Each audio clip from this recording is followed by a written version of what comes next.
po jako akawuwo.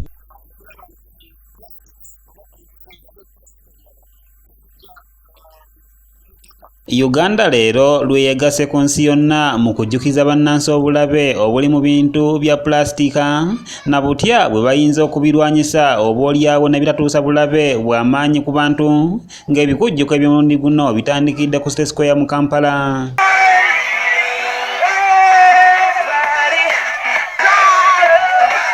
Bino biguddwawo n'okukumba okuviira ddala ku State Square okutuuka e Lugogo okukulembeddwamu omukubiriza w'olukiiko olukulu lw'eggwanga Rebecca Kadaga ng'era biteereddwamu ensimbi ekitongole ki WWF nga bali wamu ne Youth Alive Uganda. Government is putting some money and the citizens are also to make an effort that we have a U-turn.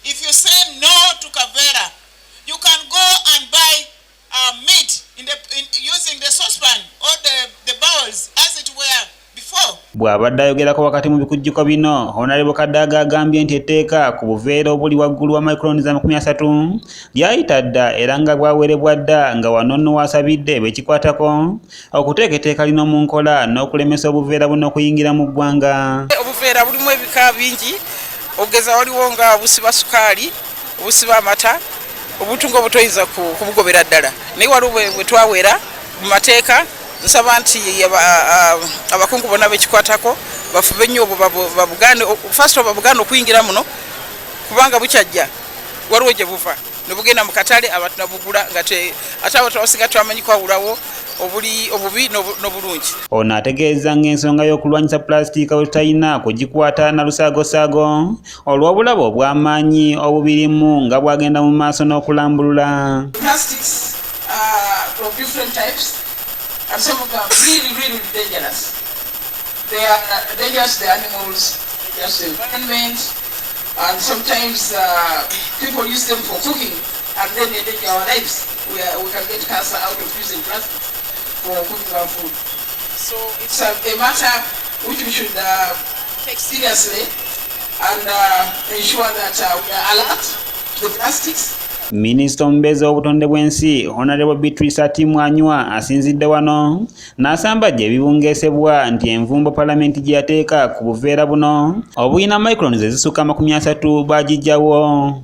Waliwo pokopoko agambibwa nti enkozesa embi ey'obuveera bwe watwawera mu Palamenti baagijjako envumbo naye sipeeka yennyini Kamalabyonna owa Palamenti ava kwogera wano nti obuveera obwo bukyalimu oba oliawo kisaanidde tusooke tulabenga bwe tuteeka mu nkola obwawerebwa buve mu bantu tulyoke tulabe ekiddako ate nga ekiddako nga minisita ngamba kuweerera ddala obuveera mu Uganda akadde akajja mu maaso. Mu kwogerako n'abavujjirizi b'ensimbi aba WWF bategeezezza nti omulimu gwabwe bwe kulaba nga bakola ku ebyo ebitabangula obutonde bw'ensi olwo bannansi basobole okweyagalira mu nsi yaabwe mu mirembe. Humans can live with nature together peacefully.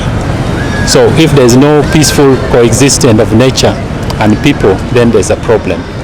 So we find ourselves working on environmental issues that affect wildlife, that affect our water, that affect our soils, our forests, our oceans, our people. Because at the end of the day, people must be in the center of what we do. Because what we do is to benefit the people. Okunoonyereza kulaga nti pulastika gwe tukozesa ensangi zino atwala emyaka 4 okwonooneka okuggweerawo ddala ng'ate n'enkola ze tukozesa okumutangira okusaasaana eza recycling nazo omukka oguzivaamu gwonoona obutonde bw'ensi. Plastic that we use now take up to about 400 to 500 years to decompose. We need to reduce that cycle. The production of cycle itself, of plastic itself produces a lot of what? A lot of gas into the atmosphere, which affect the climate. We need to reduce on that. Recycling itself also produces gas which goes into the atmosphere. So it's not the best solution. Mukiibi Samuel Okebo yakusakidde eggulira lino okulwa ABS Television.